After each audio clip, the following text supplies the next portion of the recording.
ओम शांति। ओम शांति।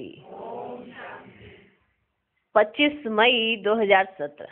साकार महावाक्य। बाबा कहते, मीठे बच्चे, तुम्हारा प्यार आत्मा से होना चाहिए।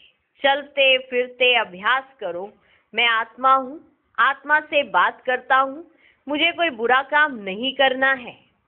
आज का प्रश्न, बाप द्वारा रचा हुआ यज्ञ जब तक चल रहा है तब तक ब्राह्मणों को बाप का कौन सा फरमान जरूर पालन करना है? उत्तर, बाप का फरमान है, बच्चे, जब तक ये रुद्र यज्ञ चल रहा है तब तक तुम्हें पवित्र जरूर रहना है। तुम ब्रह्मा के बच्चे, ब्रह्मा कुमार कुमारी कभी विकार में नहीं जा सकते। अगर कोई इस फरमान की अवज्ञा करते हैं तो बहुत कड़े दंड के भागी बन जाते हैं। अगर किसी में क्रोध का भी भूत है तो वह ब्राह्मण नहीं। ब्राह्मणों को देही अभिमानी रहना है, कभी विकार के वशीभूत नहीं होना है। आज का गीत है, ओ दूर के मुसाफिर हमको भी साथ ले ले। ओम शांति। दूर के मुसाफिर को तुम ब्राह्मणों के बिगर कोई भी मनुष्य मात्र जानते नहीं है। बुलाते हैं, हे परम धाम में निवास करने वाले परम पिता परमात्मा आओ।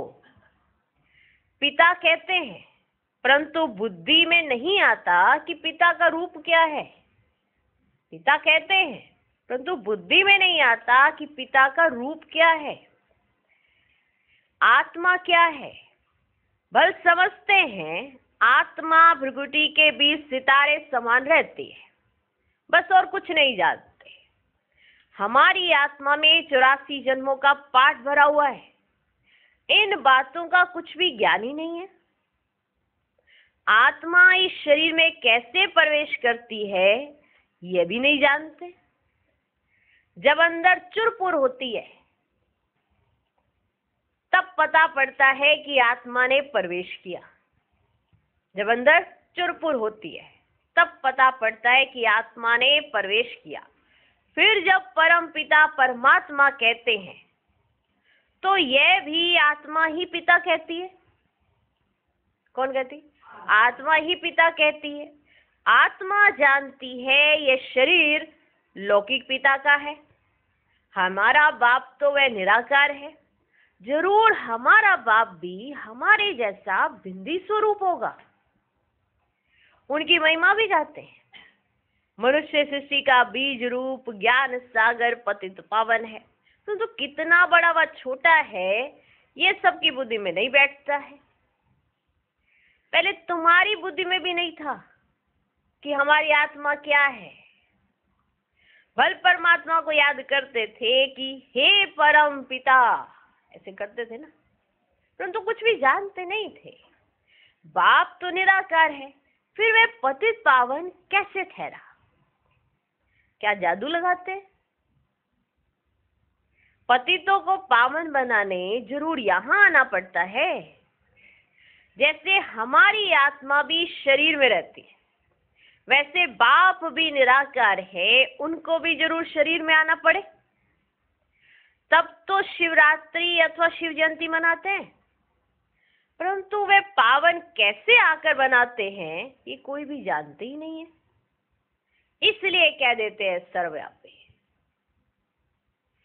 प्रदर्शनी में अथवा कहाँ भी भाषण आदि करने जाओ तो पहले पहले बाप की पहचान देनी, फिर आत्मा की। आत्मा तो भृगुटी के बीच रहती है, उसमें ही सारे संस्कार रहते हैं। किसमें? आत्मा में। शरीर तो खल्लास हो जाता है। जो कुछ करती है वे आत्मा ही करती है। शरीर के ऑर्गन्स आत्मा के आधार पर ही चलते हैं। सिर्फ शरीर नहीं चल सकता। आत्मा है शरीर में तो चुरपुर होती है, ऑर्गन्स काम करते हैं।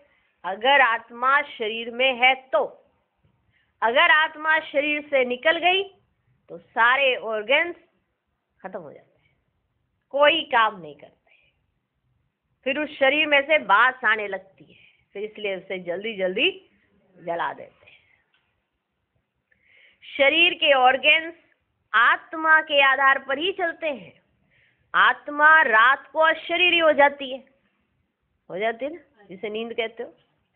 आत्मा रात को अशरीरी हो जाती है। आत्मा ही कहती है आज मैंने आराम बहुत अच्छा किया है। किसने कहा? आत्मा ने। आज मैंने आराम बहुत अच्छा किया है, आज मुझे आराम नहीं आया। आज मुझे आराम बहुत अच्छा आया, आज मुझे आराम नहीं आया। मैं इस शरीर द्वारा धंधा करता हूँ। ये तुम बच्चों को आदत पड़ जानी चाहिए कि करती कौन है? आत्मा, शरीर नहीं। ये तुम बच्चों को तो आदत पड़ जानी चाहिए। आत्मा ही सब कुछ करती है। आत्मा शरीर से निकल जाती है तो उनको मुर्दा कहा जाता है। आत्मा शरीर से निकली तो क्या कहा जाता है? शरीर को मुर्दा कहा जाता है। कोई काम का नहीं रहता है। ये शरीर कोई काम का नहीं रहता है। क्या कहलाया जाता है? मुर्दा। कोई काम का नहीं रहता है। आत्मा निकलने से शरीर में जैसे बांस हो जाती है, शरीर को जाकर जलाते हैं, ये आत्मा तो निकल गई। जिसने ये ऑर्गन्स चलाने थे वो तो निकल गई, तो इसके ऑर्गन्स डेड हो गए। अब इस शरीर में क्या आने लगती है? बांस आने लगती है। शरीर को जाकर जलाते हैं। तो तुम्हारा आत्मा के साथ ही प्यार है। तुम बच्चों को यह शुद्ध अभिमान होना चाहिए कि मैं आत्मा हूं, शुद्ध। पूरा आत्म अभिमानी बनना है। मेहनत सारी इसमें ही है। मुझ आत्मा को इन ऑर्गन्स द्वारा कोई भी बुरा काम नहीं करना चाहिए, नहीं तो सजा खानी पड़ेगी। भोगना भी तब भोगी जाती है जब आत्मा शरीर में है। जब आत्मा को शरीर है तब भोगना भोगी जाती है। बिगर शरीर आत्मा दुख भोग ना सके। तो पहले आत्म अभिमानी, फिर परमात्म अभिमानी बनना है। मैं परम पिता परमात्मा की संतान हूँ। कहते भी हैं कि परमात्मा ने हमको पैदा किया है, वह रचयिता है, परंतु वह रचता कैसे है कोई भी नहीं जानते। अभी तुम जानते हो कि परम पिता परमात्मा नई दुनिया की कैसे स्थापना करते हैं, पुरानी दुनिया में रहते हैं। देखो कैसी युक्ति है। उन्होंने तो परले दिखा दी। कहते हैं पीपल के पत्ते पर एक बालक आया, फिर बाल की तो दिखाते नहीं। दिखाते पीपल के पत्ते पे एक बालक आया, फिर बाल की तो दिखाते नहीं। इसको कहा जाता है अज्ञान। कहते हैं भगवान ने शास्त्र बनाए, व्यास भगवान तो हो न सके। भगवान शास्त्र बैठ लिखते हैं क्या? उनके लिए तो गाया हुआ है, वैसे तो शास्त्रों का सार समझाते हैं। बाकी इन वेद शास्त्र पढ़ने से कोई का कल्याण नहीं हो सकता। समझो ब्रह्म ज्ञानी है, समझते हैं ब्रह्म में लीन हो जाएंगे। ब्रह्म तो महातत्व है, ब्रह्म तो महातत्व है, वहां आत्माएं रहती हैं, आत्माएं वहां रहती हैं। ये ना जानने के कारण जो आता है सो बोलते रहते हैं, और मनुष्य भी सत सत करते रहते हैं। बहुत ही हठ योग प्राणायाम आदि करते हैं, तुम तो कर ना सको। हठ योग प्राणायाम बहुत ऐसे लोग करते हैं, तुम तो कर ना सको। तुम नाजुक कन्याओं माताओं को क्या तकलीफ देंगे? पहले तो माताएं राज विद्या भी नहीं पढ़ती थी, थोड़ी सी भाषा सीखने के लिए स्कूल में भेजा जाता था, बाकी नौकरी तो करनी नहीं है। अभी तो माताओं को पढ़ना पड़ता है, अभी तो माताओं को पढ़ना पड़ता है। कमाई करने वाला ना हो तो अपने पैरों पर खड़ी हो सके, भीख ना लेनी पड़े। ये तो कायदे अनुसार बच्चियों को घर का काम सिखाया जाता है। अब तो बैरिस्ट्री, डॉक्टरी आदि सीखती जाती है। यहाँ तो तुमको और कुछ करना नहीं है, सिर्फ पहले पहले कोई को भी बाप का परिचय देना है। निराकार को तो सभी शिव बाबा कहते हैं, परंतु उनका रूप क्या है कोई भी जानते नहीं है। ब्रह्म तो तत्व है, जैसे आकाश कितना बड़ा है, इतना बड़ा है आकाश, अंत नहीं पा सकते, वैसे ब्रह्म तत्व का भी अंत नहीं है। उनके अंश मात्र में हम आत्माएं रहती है।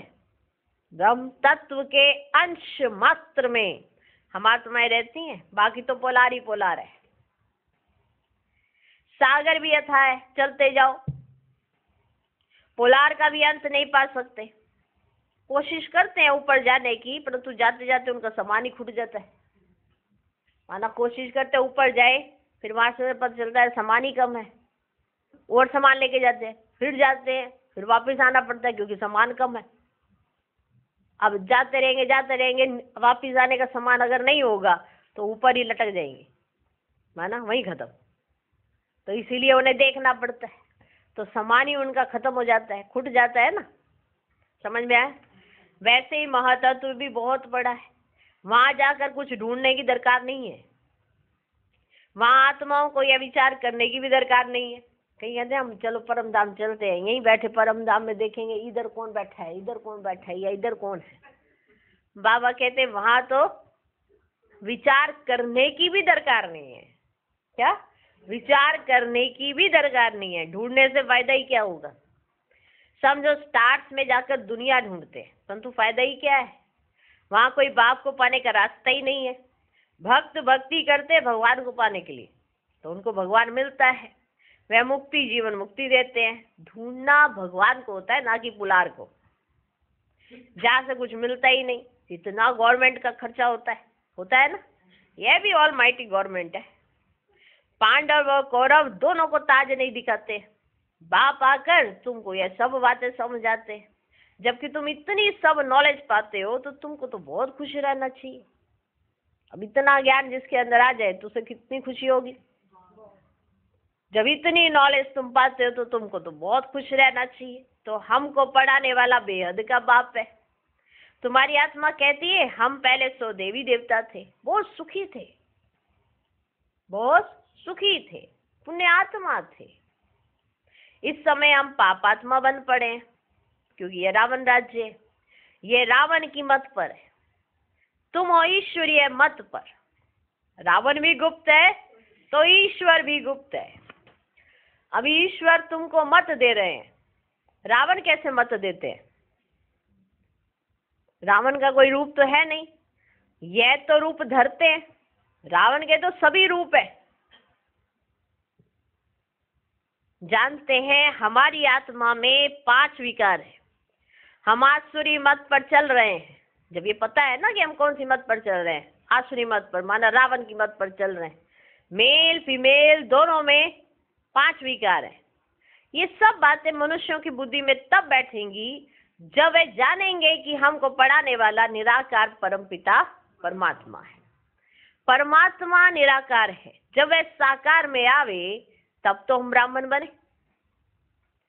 बाप भी रात को आता है। शिवरात्रि सो ब्रह्मा की रात्रि हो गई, ब्रह्मा द्वारा ही ब्राह्मण बनेंगे। यज्ञ में ब्राह्मण जरूर चाहिए, यज्ञ में ब्राह्मण जरूर चाहिए। ब्राह्मणों को जब तक यज्ञ संभालना है तब तक पवित्र रहना है। ब्राह्मणों को जब तक यज्ञ संभालना है तब तक पवित्र रहना है। ब्राह्मणों को जब तक यज्ञ संभालना है तब तक पवित्र रहना है। जिस्मानी ब्राह्मण भी जब यज्ञ रचते हैं तो विकार में नहीं जाते, बल हैं विकारी, परंतु यज्ञ रचने समय विकार में नहीं जाएंगे। जैसे तीर्थों पर जाते हैं तो जब तक तीर्थों पर रहते हैं तो विकार में नहीं जाते हैं। तुम ब्राह्मण भी यज्ञ में रहते हो, फिर अगर कोई विकार में जाते हैं तो बड़े पापात्मा बन पड़ते हैं। यज्ञ चल रहा है तो अंत तक तुमको पवित्र रहना है। यज्ञ चल रहा है तो अंत तक तुमको पवित्र रहना है। ब्रह्मा के बच्चे, ब्रह्मा कुमार कुमारियां कब विकार में नहीं जा सकते। बाप ने फरमान किया है तुम कब विकार में नहीं जाना, नहीं तो बहुत दंड के भागी बन जाएंगे। विकार में गया तो सत्यानाश हुई। वह ब्रह्मा कुमार कुमारी नहीं, परंतु शूद्र म्लेच्छ है। बाबा हमेशा पूछते हैं, तुमने पवित्र रहने की प्रतिज्ञा की है?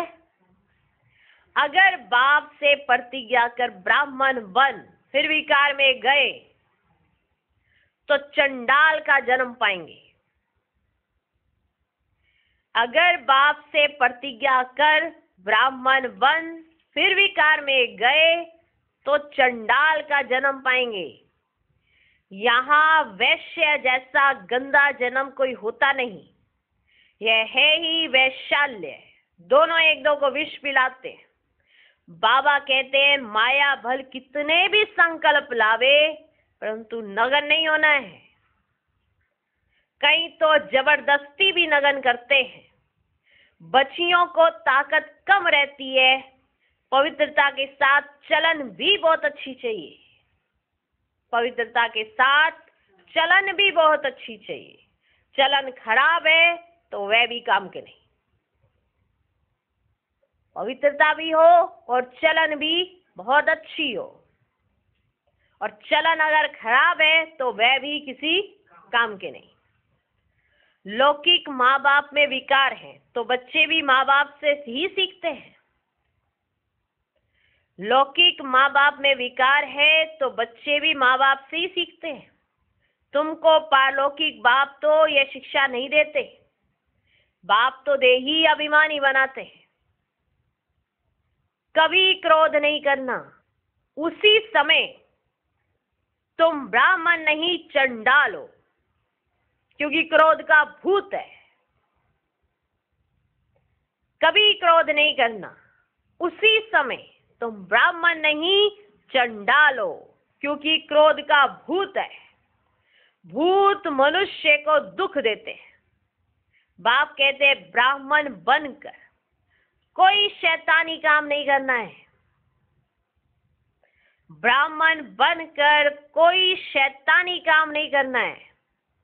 विकार में जाने से यज्ञ को तुम अपवित्र बनाते हो, इसमें बड़ी खबरदारी रखनी है। विकार में जाने से यज्ञ को तुम अपवित्र बनाते हो, इसमें बड़ी खबरदारी रखनी है। ब्राह्मण बनना कोई मासी का घर नहीं है। यज्ञ में कोई गंध नहीं करना है। 5 विकारों में से कोई भी विकार ना हो। ऐसे नहीं क्रोध किया तो हट जा, नहीं।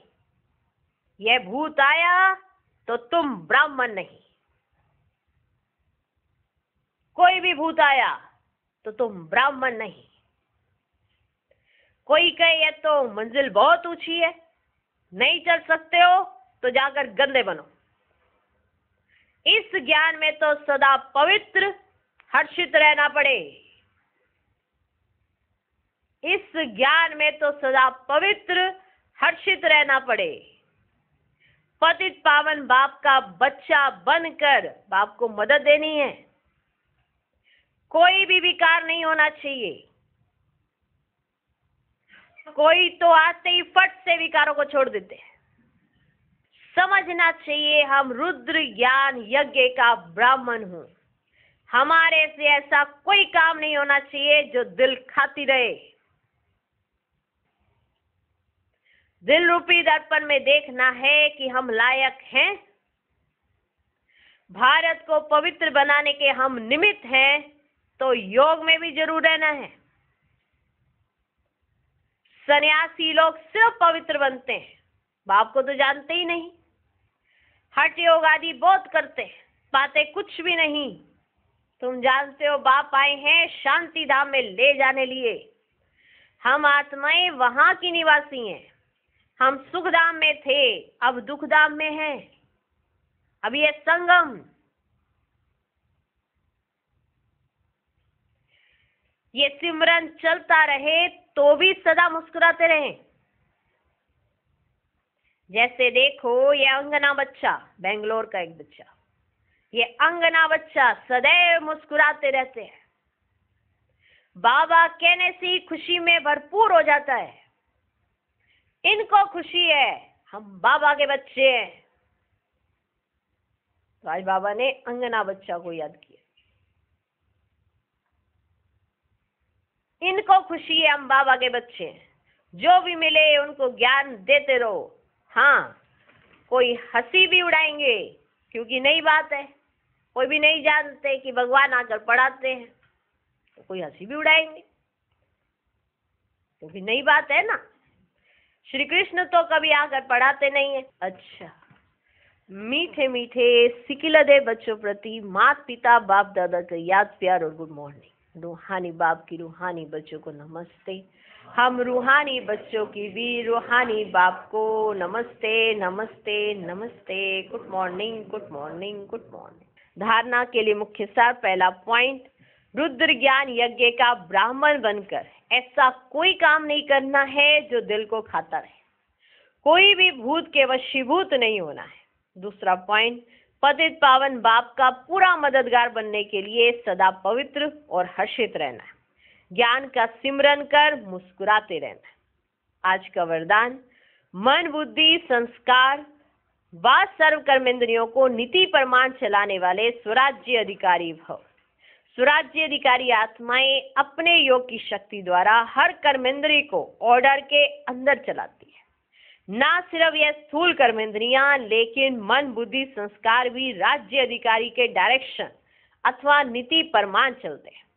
वे कभी संस्कारों के वश नहीं होते, लेकिन संस्कारों को अपने वश में कर श्रेष्ठ नीति से कार्य में लगाते हैं।